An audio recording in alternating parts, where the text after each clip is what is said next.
하나님의 약속은 항상 그대로 이루어집니다.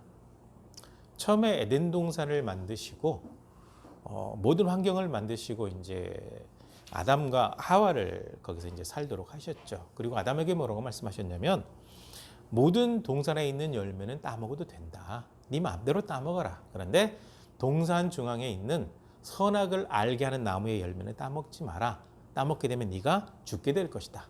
라고 명령하셨죠. 이 명령을 어겼기 때문에 지금 사망이 들어왔죠. 그 다음에 노아에게 말씀하셨습니다. 사람들의 마음이 너무 악하다. 그러니까 내가 코로 숨쉬는 모든 사람과 짐승들은 심판하려고 한다. 네가 방주를 만들어라. 500세 때 말씀을 하시고 거의 한 600세 때 이제 방주가 완성이 돼요.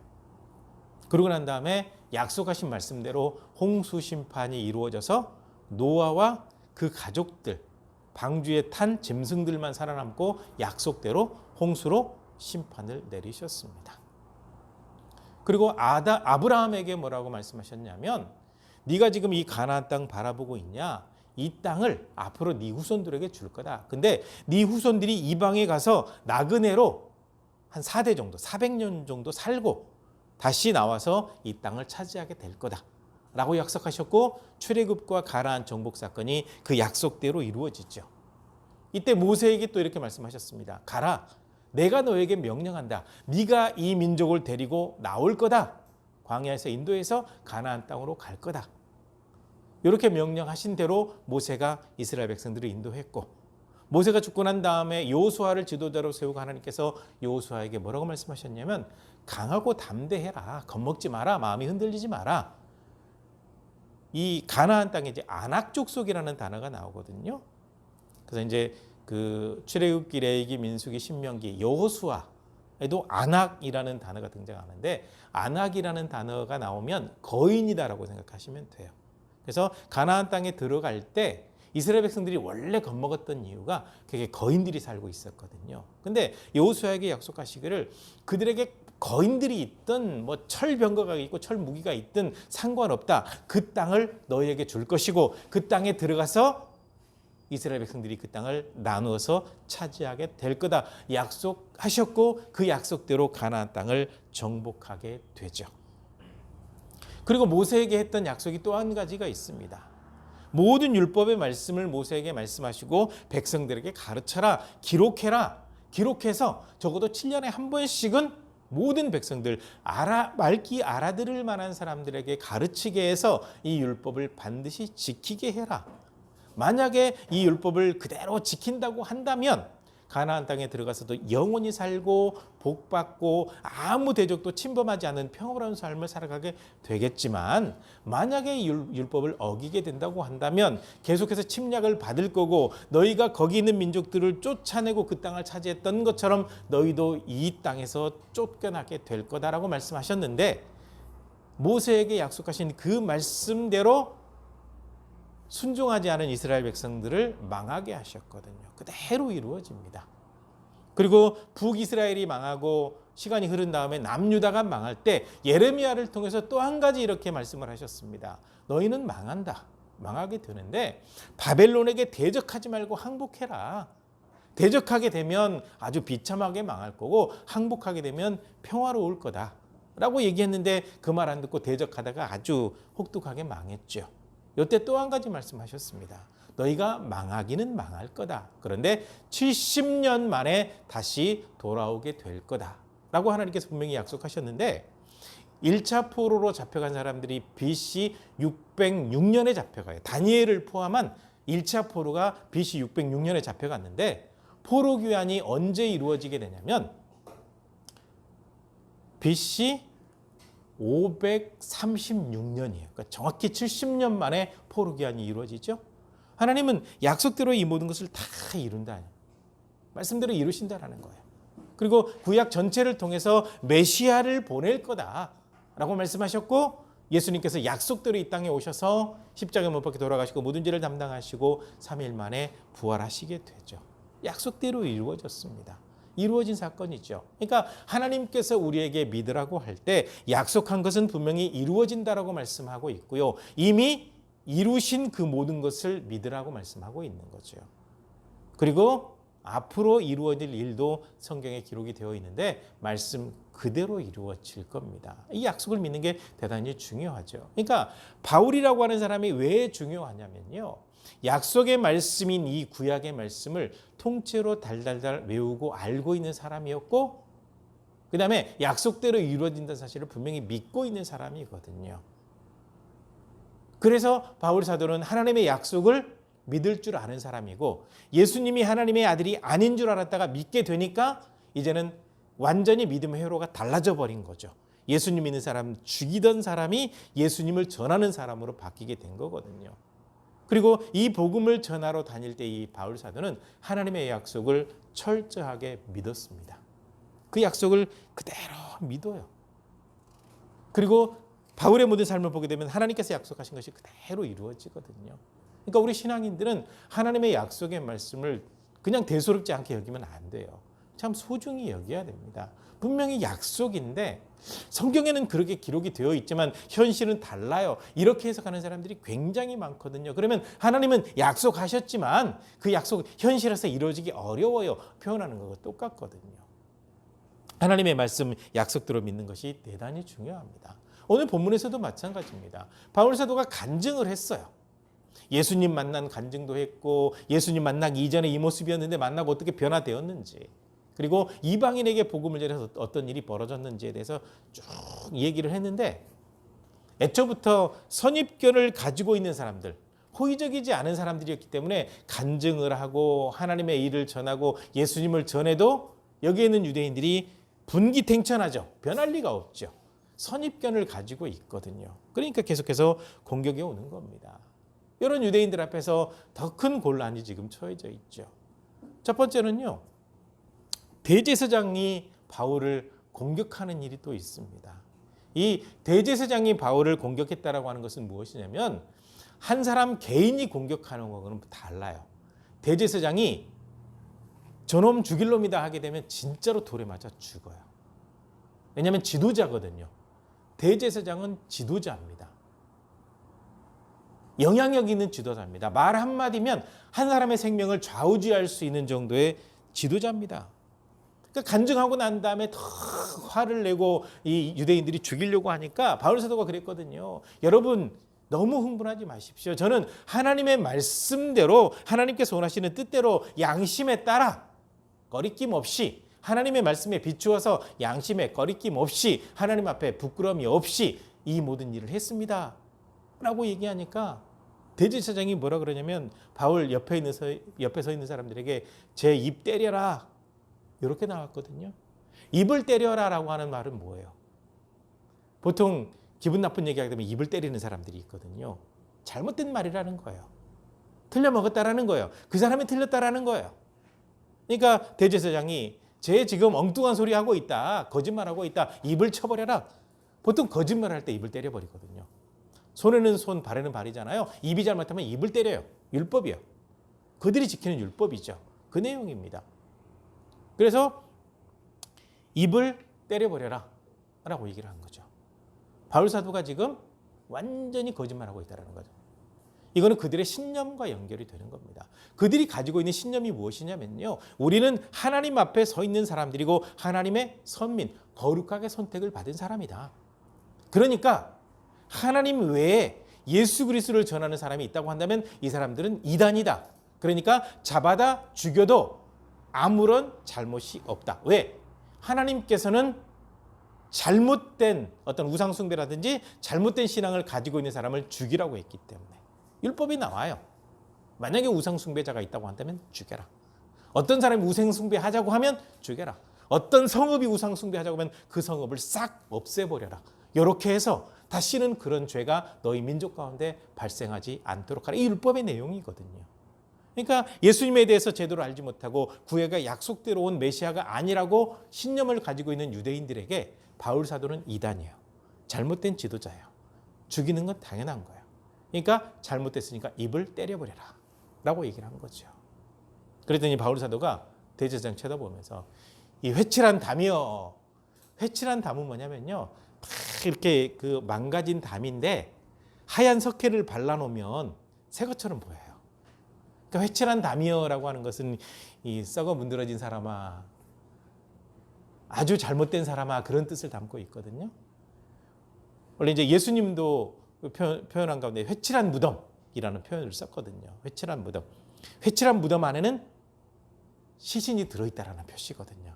왜냐하면 옛날에 이제 순례객들이 많잖아요. 순례객들이 있을 수밖에 없어요. 유대인들 같은 경우 율법에 철저한 사람들이잖아요. 유월절, 오순절, 초막절 3대 절기거든요. 이 3대 절기가 되면 모든 지방에 흩어져 있는 특히 남자들은 예루살렘 성전으로 다 모여야 돼요. 그러니까 예루살렘이라고 하는 데가 그렇게 크지는 않거든요. 왔는데 뭐 여관이 없고 뭐 그러니까 그 예수님 나올 때 이제 마국간 얘기도 나오잖아요. 요게 있는데 일단 가까이 사는 사람들은 금방 도착할 수가 있는데 멀리에서 오는 사람들은 오다가 쉬어야 되거든요. 그런데 혹 이제 무덤이 동굴처럼 되어 있으니까 시신이 들어가 있는 동굴에 들어가게 되면 예루살렘에 못 올라가요.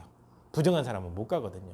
그래서 그것을 방지하기 위해서 먼 여행객들이 혹시 동굴에 피할 수가 있기 때문에 하얀 회칠을 해가지고 밤에 회칠을 하면 밤에 하얗게 보이거든요. 여기에는 시신이 있으니까 들어가지 마시오라는 의미로 회칠하거든요. 그러니까 회칠한 무덤이여라고 하는 것은 썩었다, 죽었다, 망했다, 부정적이다 이런 의미를 담고 있는데 회칠한 담이여라고 하는 것도 그 비슷한 맥락으로 보시면 됩니다. 그래서 대제사장에서 회칠한 담이여, 네가 지금 나 치라 그랬냐? 하나님이 너를 칠 것이다. 네가 지금 거기 앉아서 뭐 율법을 행한다고 하면서 율법을 제대로 적용하지도 않고 지금 나를 심판하고 있냐? 라고 얘기를 하고 있죠. 그러니까 이 맥락을 보면 무슨 말인지 잘 알 수가 없는 거거든요. 그런데 율법을 엄밀히 따져보면요, 율법이 굉장히 지혜롭게 만들어졌습니다. 그러니까 어떤 사람이 한 사람을 미워해가지고 거짓말을 할 수가 있잖아요. 거짓말을 해가지고 막 모함을 해요. 하나님 못 오겠다, 뭐 누구 못 오겠다, 선지자 못 오겠다. 이렇게 하게 되면 특히 신성 모독이라고 하면 돌에 맞아 죽어야 되거든요. 근데 율법에서는 어떻게 얘기하고 있냐면 그 사람 말만 듣고 바로 심판해라가 아니라 재판을 해라. 재판을 하되 증인이 한 사람이면 그 사람의 죄는 절대로 성립되지 않는다. 적어도 증인이 2명 내지 3명이 있어서 분명히 증인들의 증언을 듣고 그리고 난 다음에 때리든지 죽이든지 해야 되는데 이때 증언을 했던 사람들이 먼저 때리거나 돌을 던지거나 죽이는데 앞장서야 된다. 그리고 또 한 가지가 있어요. 2명, 3명 증인이 그 사람을 죽이는데 분명히 증언을 했는데 혹시 거짓말을 했다고 한다면 그 3명의 증인은 그 사람이 받은 벌을 똑같이 받아야 된다. 그러니까 함부로 증언할 때 거짓 증언 못해요. 그래서 거짓 증언하지 말라라고 율법에 딱 넣어놨어요. 법정에서 거짓 증언하는 거 정말 이건 사형감이에요. 우리나라 거짓말 너무 잘하고 있거든요. 근데 다 넘어가고 있거든요. 율법에는 굉장히 엄격합니다. 굉장히 과학적이고 굉장히 지혜롭게 만들어졌죠. 그런데 이 대제사장이라고 하는 사람이 율법을 알고 있다고 하는 사람이 뭐라고 얘기하냐면 야, 쟤 잘못했으니까 입을 때려라. 벌써 판결이 잘못된 거예요. 바울 사도가 잘못됐다라는 거 증언 듣고 재판한 다음에 해야 되는데 율법을 안다라고 얘기하고 있는 사람이 율법을 적용하지도 않아요. 그러니까 이 회칠한 담이여 하고 저주하니까 옆에 있는 사람이 대제사장을 왜 저주하냐라고 하니까 난 저 사람이 대제사장인지도 몰랐다. 왜 그랬을까요? 율법을 지키지 않으니까 대제사장인지 모르죠. 그냥 일반 유대인으로 생각한 거예요. 그 정도로 지도자가 엉터리였던 거 말이죠. 엉터리였단 말이죠. 그 모양이 되니까 유대인들이 다 엉터리로 분기탱천해가지고 하나님의 일을 진짜 하고 있는 사람을 죽이려고 앞장서는 상황이 되죠. 그러니까 대제사장에게 공격을 받았어요. 이렇게 되는 겁니다. 그러니까 아무튼 목회자라고 같은 목회자가 아니기 때문에 분별을 참 잘해야 되고 정말 하나님의 말씀 앞에 서 있는가, 하나님께서 원하시는 대로 신실하게 살고 있는가, 하나님의 말씀을 잘 적용하고 있는가, 이 부분을 잘 살펴야 돼요. 대제사장 한 사람이 잘못되니까 예수님 십자가에 못 박을 때 그냥 거짓말 퍼뜨려가지고 십자가에 못 박게 만들고, 예수님 부활하셨을 때 시신 훔쳐갔다고 거짓말 만들고, 계속해서 지금 또 여기서 대제사장이 문제가 되잖아요. 종교 지도자가 잘못되면 교회가 망가지게 되고 사회의 지탄을 받을 수밖에 없는 상황이 되는 거죠. 이렇게 된 거죠. 이렇게 됐을 때 한 가지 일이 또 발생하게 돼요. 바울 사도가 가만히 살펴보니까 거기 모인 사람들 가운데 바리새인도 있고 사두개인도 있어요. 근데 지금 바리새인, 사두개인 하면 아마 구별이 잘 안 되실 거예요. 왜냐하면 성경에 바리새인, 사두개인이 언제 등장했냐면 구약에는 한 번도 등장하지 않아요. 신약에서 등장하거든요. 신약에서 등장하는 이유가 무엇이냐면 구약의 마지막 선지자가 말라기죠. 말라기 다음에 세례 요한이 등장할 때까지 400년이 세월이 비어 있어요. 그래서 이제 중간기, 또 암흑기, 또 침묵기 이렇게 표현하기도 하거든요. 그게 중간기 400년이 비어 있거든요. 이 400년의 기간을 보내면서 만들어진 게 바리새인과 사두개인이거든요. 먼저는 바리새인들입니다. 바리새인들은 뭐 종교적으로 따지면 아주 고위직이 아니에요. 고위직은 아니고 율법에 열심인 사람들. 그래서 이 바리새인들의 모토가 뭐냐면 우리에게 율법이 아니면 죽음을 달라. 우리에게서 율법을 빼앗아 가려고 한다면 차라리 나를 죽여라 할 정도로 율법에 열심인 사람들입니다. 그러니까 율법을 가르치는 사람, 서기관 이렇게 하면 율법학자, 바리새인이다라고 보시면 돼요. 신약에도 바리새인이라고 나왔다, 서기관이라고 나왔다, 율법학자라고 나왔다 이렇게 나오잖아요. 똑같아요. 다 바리새인을 지칭하고 있는 겁니다. 이 사람들은 굉장히 율법에 열심이기 때문에 구약의 내용에는 굉장히 철두철미하죠. 특히 모세오경 같은 경우는 정말 열심히 공부하는 사람들이죠.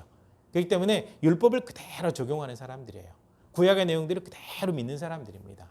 그래서 천사도 믿고 부활도 믿고 하나님의 영의 역사하심도 믿는 사람들입니다. 그러니까 바리새인들은 율법주의자이면서 동시에 믿음이 있어요.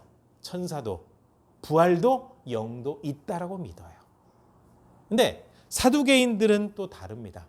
사두개인들은 종교적으로 굉장히 귀족에 속합니다. 대제사장, 제사장 요 사람들이 주로 이제 사두개인들이거든요. 그러니까 한마디로 유대인들 같은 경우는 제사장 하게 되면 이제 귀족이거든요. 귀족들 중심으로 진행이 된 사람들인데 이 사람들은 특권을 누리고 있고 예루살렘 성전 중심으로 권력을 잡고 있는 사람들입니다. 권력을 잡고 있는데 이 사람들은 그러니까 바리새인들은 로마와 그렇게 친하지 않다고 한다면 이 사두개인들은 자기들의 권력을 유지하는데 로마가 도움을 주고 있거든요. 그러니까 로마와 이렇게 결탁이 돼 있는 사람들입니다. 그런데 제사장, 대제사장으로 주로 많이 구성이 되어 있고 산헤드린 공회 그 회원 대부분이 여기에 속한 사람들이거든요. 그런데 문제는 뭐냐면 종교적으로 권력은 가지고 있는데 믿음은 없어요. 부활도 안 믿어요. 천사도 안 믿어요. 하나님의 영도 믿지 않아요. 그러니까 바리새인과 사두개인이 합해서 하나님의 열심으로 바울을 죽이려고 했는데 믿음이 달라요.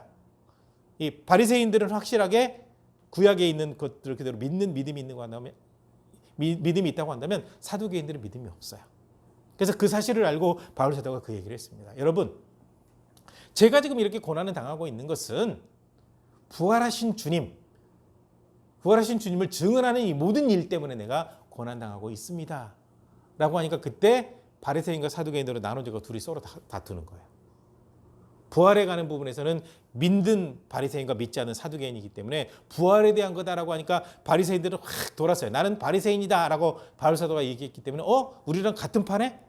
해서 죽이려고 했다가 바울 편을 들어요. 사두개인들은 대적을 해요. 그래서 싸워요.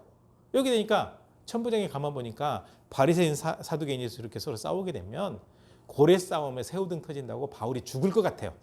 그래서 군인들을 보내가지고 빨리 군대 내로 데리고 들어가라라고 얘기한 거죠. 그러니까 간증을 했어요. 체포돼가지고 유대인에게 죽을 뻔했어요. 그런데 천부장이 이렇게 보호를 해줘서 또다시 유대인들과 관련돼서 조금 보호를 받았는데 또다시 죽이려고 하는 사람들이 또 덤벼드는 거죠. 이런 상황이 돼서 이제 바울 사도가 나는 양심 따라 했다라고 얘기하니까 대제사장이 때려버리라고 해요. 바리새인 사두개인이 나눠서 싸우면서 바울 사도를 또 죽이려고 해요. 그러니까 지금 바울 사도가 죽을 고비를 여러 번 넘기고 있는 겁니다. 지금 설교를 통해서 설명을 하고 있기 때문에 이게 얼마나 심각한지는 잘 그 피부에 와닿지 않을 수가 있는데요. 실제로 이거를 영화나 이렇게 동영상으로 만든다고 한다면 굉장히 심각한 일입니다. 아마도 그들에게는 몽둥이나 돌멩이가 들려 있을 겁니다. 왜냐하면 투석형이나 때려 죽이거든요. 율법에 열심인 사람들이니까. 예, 그럴 수 있는 사람들이고 로마 군대만 아니면 이미 바울 사도는 죽었을 수 있어요. 생명이 보장이 될 수 없는 상황입니다. 굉장히 지금 심각한 상황에 처해 있는 거죠. 그러니까 바울 사도는 하나님 앞에 열심히 서 있는 모습에 대해서 잘 설명을 해서 그 사람들의 분노를 조금 낮추려고 시도를 했는데 오히려 분노가 더 세져가지고 고난을 당하는 엄청난 상황입니다. 그러니까 지금 바울 사도는 벌써 2번, 3번 죽을 고비를 넘기고 겨우 로마 군대 부대 안으로 들어가서 피하게 된 겁니다. 심신도 지쳐 있고 이게 죽음의 고비를 넘기는 사람들을 보면요, 그 외상 후 스트레스 장애라는 게 생겨요. 엄청나게 큰 충격이거든요. 유대인들이 죽이려고 돌멩이 들고 몽둥이 들고 쫓아왔을 때 이 바울 사도 하나님 앞에 모든 걸 맡기고 담대하게 서기는 했지만 얼마나 위협을 받았겠습니까? 참 어렵습니다. 그렇게 해서 심신이 지쳐 있고 심각한 어려움 당하고 잠시 쉬고 있을 때 하나님께서 바울 사도에게 오셨습니다. 그러면서 뭐라고 말씀하시냐면 담대해라. 네가 예루살렘에서 내 모든 일에 대해서 증언했던 것처럼 로마에 가서도 증언하게 될 거다라는 약속이요. 체포되어서 굉장히 큰 곤란에 처해 있습니다. 유대인들에게 붙잡혔다가 지금 로마 군인들에게 체포된 상황이거든요. 이때 하나님께서 죽음의 고비를 2번, 3번 넘기고 온 사도 바울에게 하신 약속이 무엇이냐면 담대하라, 걱정하지 마라. 네가 로마에 갈 거고 로마에 가서도 예루살렘에서 했던 것처럼 이 모든 일을 증언하게 된다는 약속이죠. 첫 번째 약속은 네가 로마에 갈 거다라는 겁니다. 바울 사도가 로마서를 쓸 때 간절함이 있었거든요. 여러분들이 예수님 믿고 있다는 그 반가운 소식을 들었는데 참 좋았습니다. 그런데 여러분에게 가서 복음을 제대로 가르치고 신앙을 제대로 가르치고 싶은 마음이 있습니다. 내가 가지고 있는 것을 여러분들에게 나누어 주고 싶습니다. 그런 간절한 마음이 있었는데 하나님께서 허락하지 않아서 로마에까지 못 갔거든요. 그런데 이제 체포되어서 죽음의 고비를 몇 번 넘긴 바울에게 너 로마까지 갈 거다라고 말씀하셔서 바울 사도가 품고 있던 첫 번째 소망이 이루어지는 거죠. 로마까지 간다라고 하는 것은 또 한 가지 의미가 담겨 있죠. 너는 지금 죽을 고비를 2번, 3번 또 넘겼지만 죽지 않을 거다. 걱정하지 마라. 라고 얘기를 했죠. 그 다음에 이제 두 번째 약속은 무엇이냐면 네가 로마에 가서도 복음을 전하게 될 거다. 이것도 바울 사도가 로마서에 간절하게 담았던 내용 가운데 하나이잖아요. 그래서 가게 돼요. 실제로 가게 돼요. 굉장히 어렵게 가게 돼요. 가서 그 첫 번째로 이 바울 사도가 로마 감옥에 들어갔을 때는 가택연금입니다. 이제 로마의 감옥을 보게 되면 사형수 감옥이 따로 있어요. 그리고 그렇게 이제 심각한 범죄자가 아니고 특히 바울 사도 같은 경우는 내가 로마 황제에게 재판을 받겠다. 난 로마 시민권자다라고 얘기를 해서 잡혀갔기 때문에 사형수 감옥으로 간 게 아니라 조금 특별 대우를 해주는 거죠. 그래서 전셋집을 하나 얻기는 얻는데 그 집에서는 못 나가요. 가택연금. 그래서 이제 그 사도행전 28장의 로마 감옥이다라고 얘기를 할 때는 전셋집을 얻었는데 가택연금된 감옥이에요. 여기에 있을 때 나가지는 못하지만 가택연금 돼 있을 때 특권은 뭐냐면 밖에서 들어오는 사람은 얼마든지 들어올 수 있어요. 그래서 로마 감옥에 있다라고 할 때 사도행전 28장 가택연금 되어서 이렇게 갇혀 있는 상황에서 찾아오는 사람들이 굉장히 많았는데 그들에게 다 복음을 전하고 설명을 해요. 이렇게 해서 이 사역을 감당하게 되는데 네가 로마에 가서도 여기에서 그랬던 것처럼 복음을 전하게 될 거다라는 약속을 하고 있죠. 이 약속을 바울 사도는 그대로 믿었습니다. 참 믿는 게 중요하거든요. 지금 상황이 믿을 만한 상황이 아니잖아요. 유대인들에게 벌써 2번, 3번 죽을 뻔했죠. 로마 군인들에게 잡혀서 지금 체포되어서 갇혀 있는 상황이죠. 그런 상황인데 그럼에도 불구하고 하나님의 약속은 분명하거든요. 바울 사도는 이미 경험을 했거든요. 그래서 로마까지 가게 된다는 약속을 철저하게 믿어요. 이 믿음을 어디에서 확인할 수 있는 거냐면 사도행전 27장에서 확인할 수 있거든요. 바울 사도를 이제 싣고 가요. 로마까지 이제 압송을 하거든요. 압송을 할 때 배에 276명이 탔어요. 탔을 때 바울 사도가 그랬거든요. 이 기도하는 사람들은 하나님께서 보여주시는 게 있어요. 그래서 지금 항해하면 굉장히 위험할 것 같은데요 얘기했는데 날씨가 쾌청하고 맑으니까, 그리고 뱃사람들이 아무 문제 없어요. 그러니까 그 사람들의 말을 듣고 그냥 이 바울을 앞서가는 책임자 장교가 그냥 배를 띄웠어요. 띄웠는데 얼마 가지 않아서 유라굴로라고 하는 광풍, 이 광풍은 한자로 하니까 조금 이렇게 좀 고급져 보이죠. 미친 바람이에요. 광풍이 미친 바람. 그러니까 태풍을 얘기하는 거죠. 태풍처럼 센 바람. 그 바람이 확 몰아치는 바람에 배가 침몰할 것 같은 그런 느낌이거든요. 이 배를 타본 사람이나 해군이었던 사람들은 그 얘기하더라고요. 해머펀치가 굉장히 무섭다 그래요. 파도가 6m, 7m 이 정도는 약하고 10m, 15m 되게 되면 배가 이렇게 올라갔다 둥 떨어지는데, 둥 떨어질 때 간이 둥 떨어진대요. 그러니까 이때 이제 그 바람으로 가는 배이기 때문에 얼마나 많이 휘둘렸겠습니까? 이런 상황이 되니까 몇 날 며칠을 먹지도 못하고 어떤 사람들은 이렇게 배에서 탈출하려고 시도하고 그런 상황이 됐거든요. 이때 바울 사도가 거기 있는 사람들에게 그렇게 얘기를 했습니다. 여러분, 이 배에서 절대로 떠나지 마십시오. 또 이제 배 안에 있을 때도 하나님께서 또 말씀하셨는지, 어젯밤에도 내가 경외하는 하나님의 사자, 천사가 나타나서 나에게 얘기하기를 걱정 없이 죽지 않고 로마까지 간다라고 얘기했으니까 여러분들 음식도 먹어요. 배에서 떠나지 마요. 나랑 같이 있으면 아무 일 없어요. 왜? 하나님께서 나를 보호하신다고 하셨으니까. 그러니까 지금 오늘 본문 말씀에서 했던 그 약속의 말씀, 그거 믿고 로마로 향하고, 광풍이 불어왔을 때도 하나님께서 하신 그 약속을 분명히 믿고 바울 사도는 확신을 갖게 되었다라는 거죠. 그러니까 하나님의 약속을 믿을 때 달라지는 겁니다. 바울 사도는 모든 사람들이 혼비백산하고 있을 때, 276명 가운데 275명이 혼비백산하고 있을 때 바울 사도 한 사람은 평안하죠. 걱정이 없어요. 하나님께서 나를 로마까지 인도한다고 하셨다. 그러면 이 약속은 분명히 이루어진다. 광풍이 불어와도 이보다 더 센 엄청난 환란이 온다고 해도 하나님께서 나를 지키신다라고 하는 확신이 바울 사도 마음속에 있었습니다. 이 확신이요. 우리 성도님들은 하나님의 약속을 얼마나 믿으시는지 참 궁금합니다. 우리 마음속에 항상 의심의 바이러스가 들어오거든요. 이래도 될까? 과연 이게 이루어질까? 약속은 약속인데 이거 너무 터무니없는 거 아니야? 성경 말씀을 들여다보게 되면 이 정도까지 하라고? 너무 어려운데? 이렇게 한다고 무슨 결과가 있을까? 제가 그동안 목회하면서 많은 사람들에게 들었던 이야기입니다. 의심하는 거죠. 의심하게 되면 이루어지지 않습니다. 하나님의 약속을 그대로 믿을 때 바울 사도의 삶에 모든 것이 그대로 다 이루어졌거든요. 체포돼서 아무런 희망이 보이지 않는 상황 속에 주신 그 약속을 믿고 하나님 바라봤던 이 바울 사도의 이 믿음을 우리가 다시 한번 점검해보고 따라가는 그 믿음을 가져야 됩니다. 흔들림 없이 하나님의 약속 믿으시기 바랍니다. 성경에 기록된 말씀들을 읽을 때 그냥 스쳐 지나가지 말고 약속의 말씀으로 믿고 그 말씀대로 순종하시기 바랍니다. 그러면 하나님께서는 약속하신 대로 모든 것을 반드시 이루어 주시거든요. 바울 사도나 우리나 별반 차이 있습니까? 바울 사도도 체험신앙, 우리도 체험신앙. 바울 사도도 주님의 부름받았고 우리도 주님의 부름받았고 별 차이 없어요.